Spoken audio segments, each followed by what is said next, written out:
Hey, Keith. As Ray just mentioned, he mentioned your victory in January against Josecito Lopez. And I wonder from your perspective, was that the kind of tough 12-round fight that you needed to get the rust off after the long layoff with the injuries? Do you feel like that is what will prepare you, in a sense, for this fight to go in having gotten rid of that rust? Well, it was good. I dropped him in the second round. I could have possibly had it finished in that round, maybe the next following round. But I would have, they would have said, oh, Keith Thurman's back. He's devastating. But, I wouldn't have had a tough fight. And the tough fight and everything that I had to go through, I know what kind of champion I am. And it just takes certain fights and certain challenges for me to prove, how I can fight out of rough situations, tough situations. And in the seventh round, I showed once again that Keith Thurman ain't no punk. You want to fight me? Fight me. You want to hurt me? Hurt me. But, you drop me, you better stop me. And as long as you don't stop me, I'm coming out the champion like I always do, because that's what I do. I box hard, I box smart, and I'm always looking for the W. I'm always prepared to challenge myself. I was bred up in this sport. I'm a real fighter. I'm a real boxer. I'm educated, and Manny Pacquiao is going to get a piece of it one-on-one. Do you think in a weird kind of way that, yes, you won the fight with Lopez, but maybe because you didn't look as great as you have in so many of your other victories, that the Pacquiao people looked at that and said, you know what, we'll fight Keith Thurman because we don't think he's all that. So maybe your performance, not maybe your greatest, but actually helped you land this huge fight. That's been the talk of the town ever since they talk about the fight, At the end of the day, who cares, right? Mm-hmm. This still is the most exciting fight of the year. You had Errol Spence versus Mikey Garcia. It didn't hold up to the hype. When Keith Thurman fights, man, it's a great fight. I think Keith Thurman makes all the great welterweight fights from here on out. It doesn't matter who it is. When Keith Thurman fought Sean Porter, it was nominated Fight of the Year. When Keith Thurman fought Danny Garcia, the fans had a tremendous show. When Keith Thurman fights Manny Pacquiao, if Keith Thurman fights Errol Spence, or Keith Thurman fights Bud Crawford, I think Keith Thurman is the new Manny Pacquiao. I think I am the most exciting fighter in the welterweight division today. And not only did I might show some weakness that might give them a little bit of confidence, but outside of that, like Ellaby mentioned, Keith Thurman has the best resume at 147.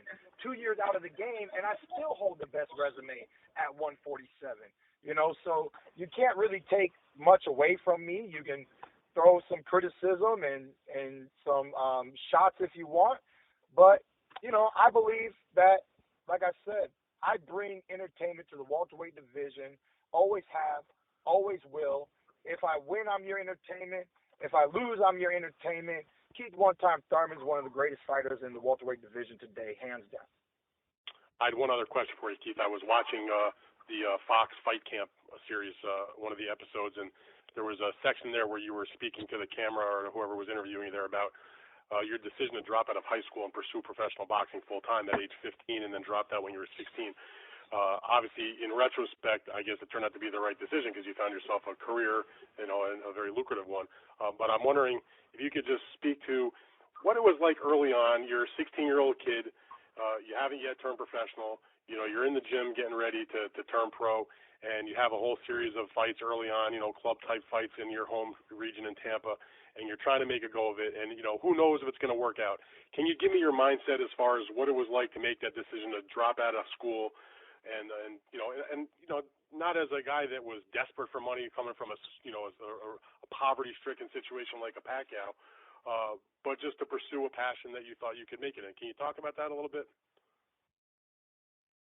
Yeah, at the end of the day, Keith Thurman is just not a 9-to-5 kind of guy.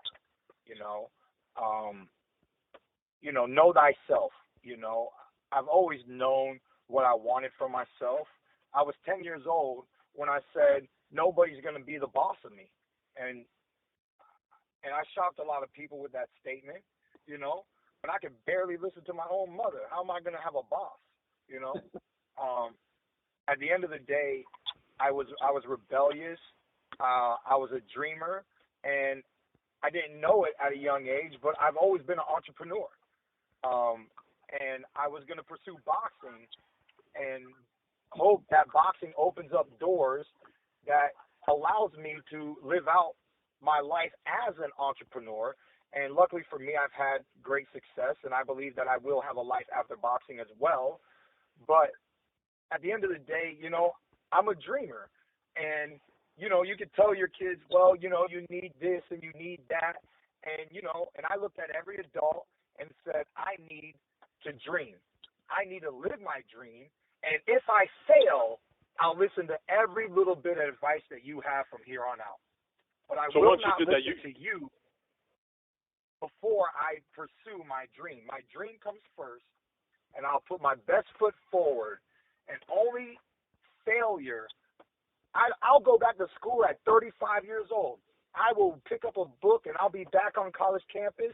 At least if today I go to college campus, I can afford the tuition. Right. I don't have to rely on my mother. I don't have to rely on the government, you know. So, I mean, I'm just a different kind of breed. And I was very passionate. To this day, I'm still very passionate. I live off of passion, and it's a blessing to, at a young age, to understand your passions. There's many children who don't have a sense of direction, who don't know what they want to do, don't know what they want to be. Maybe they have a skill set, but maybe that's not what they want to inspire in life. So I'm a very fortunate individual, and I'm very blessed to live the life that I live. You think you'll ever try to go back and get that diploma, or not really worth it at this point? I mean, you ask me, I'm a doctor already, baby. Educated in boxing. I got my doctrine.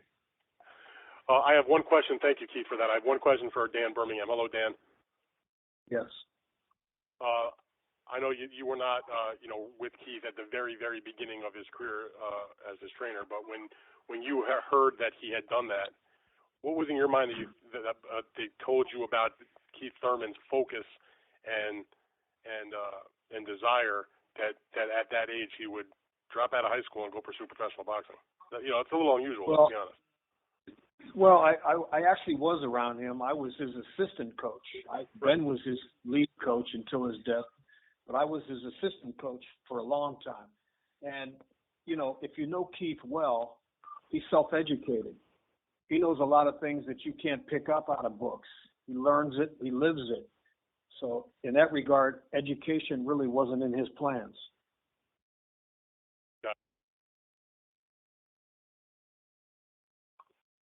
Tell him, Dan. Tell him how many dudes I was dropping. Tell him how many pros I was stopping. Let him know, Dan. Oh, definitely. I mean, he was boxing with Antoine Eccles when he was a 15-year-old kid. Antoine Eccles was a number one contender at one time. And Keith was hanging with him punch for punch. And I knew then, and so did Ben, that this guy was destined for greatness. Not bad. Thank you very much.